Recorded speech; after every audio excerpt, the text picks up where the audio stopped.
doctors, accountants, lawyers, or any entrepreneur with a stable business. Do you want to wait for 20 years to buy your property? Welcome to yet another episode of Talking Shop with Property Bank. And today we are going to share about time for doctors, accountants, lawyers to buy and not rent. And I have with me today Mandy. So, Hello. Yeah, Mandy is with us for 13 years. It's a pillar of our strength. Is our pillar of strength. Yeah. 13 years, yeah. And yes, Mandy was previously property management background. Yeah. Then I decided to jump ship to do some brokerage. Yeah. And in fact, today she is running the market, especially for commercial properties. Yeah. And Mandy, so happy that we recently transacted our shop house deal, right? Yes. So we make a happy buyer. Yep. And let me start with a beautiful story. An entrepreneur that has turned landlord.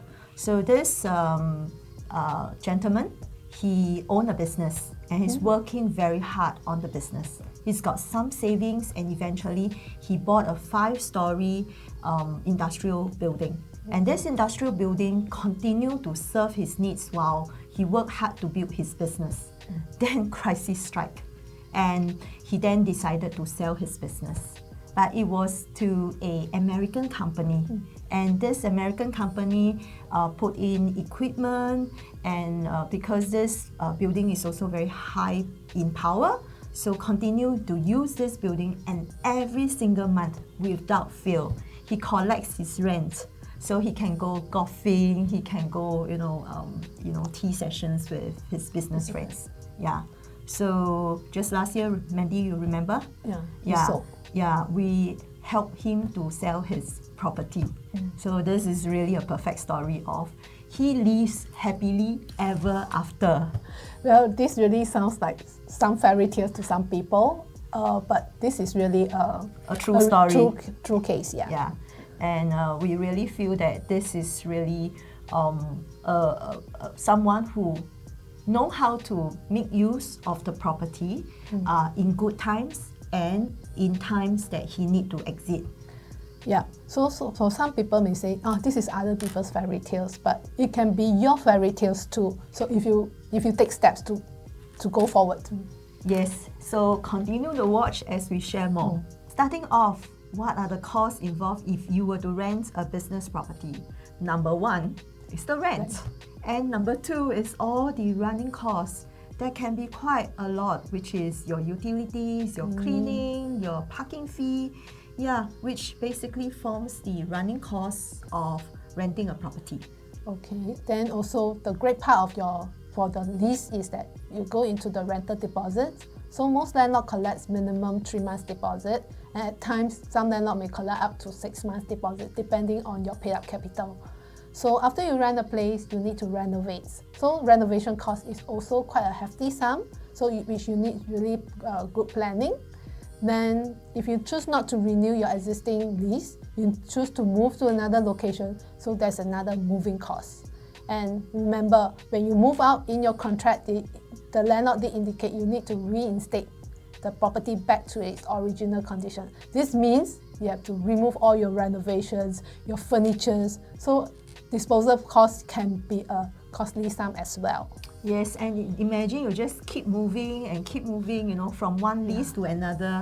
You repeat the whole process over and over. So your rental deposit again, then the renovation again, moving costs, reinstatement costs. So it can be a vicious cycle, If you want to know more about the math of renting a business property, I've written an article on HProp. If you want us to do the math with you, you can connect to us through WhatsApp or leave us a comment in the comment section below. We have talked so much about the tangible costs. Then how about the intangible costs? Well, a lot.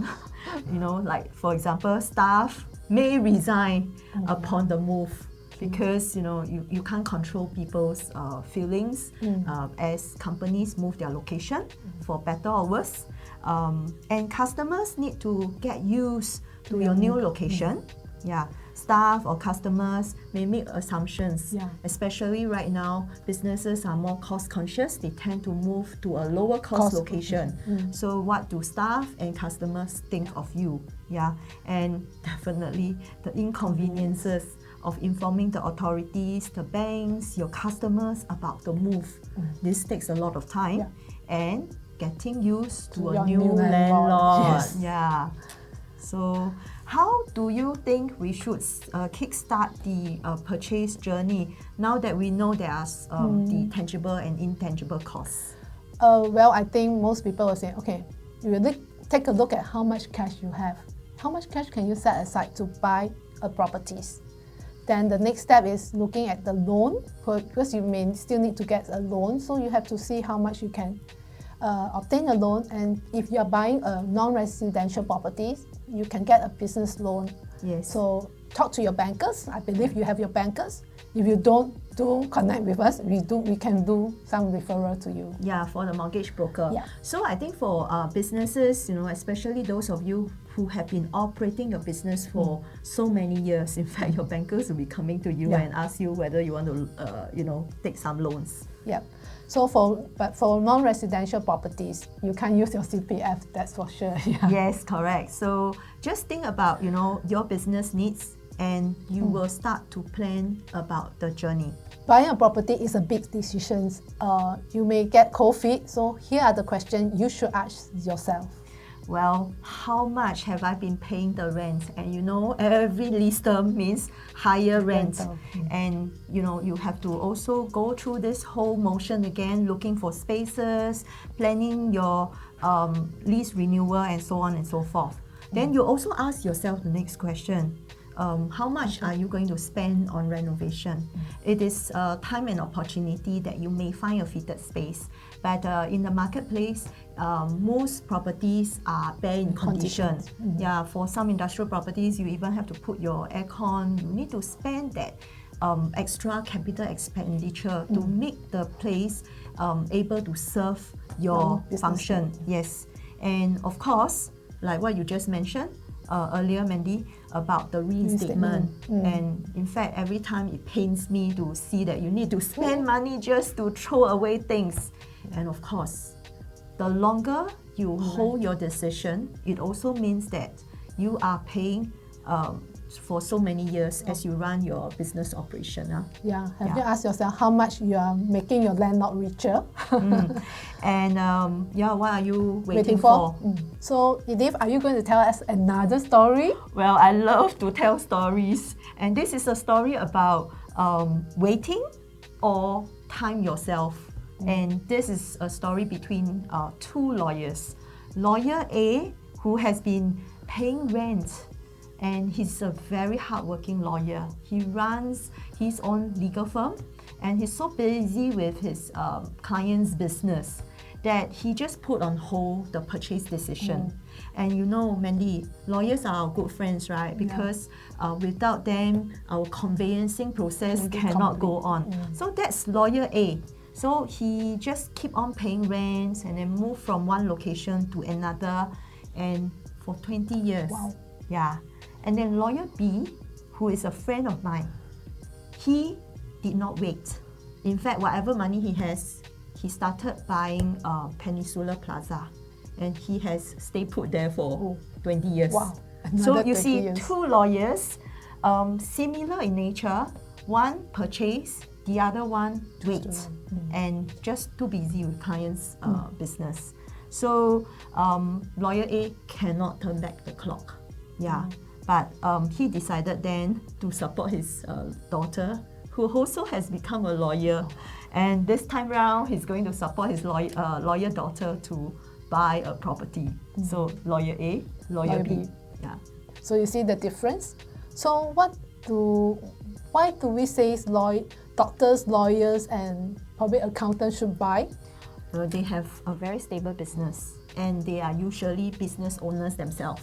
Yes, so they can make the decision. They can decide how to utilize their company's business funds. Yeah, that's already 2 points. And the third point is Usually their property purchase can be location, bite size, bite right? size, Yeah. yes. And also they are some of them are actually quite location specific, like doctors. Yeah, so their patients are all, maybe they'll get used to them in that location, Yes. so they will want to stay put as long as possible. So if you have a lease, then keep moving. You will have to keep moving, yeah. So that actually means that, you know, this business premise of theirs becomes their landmark. You know, it's almost like sometimes attached to their brand name as well.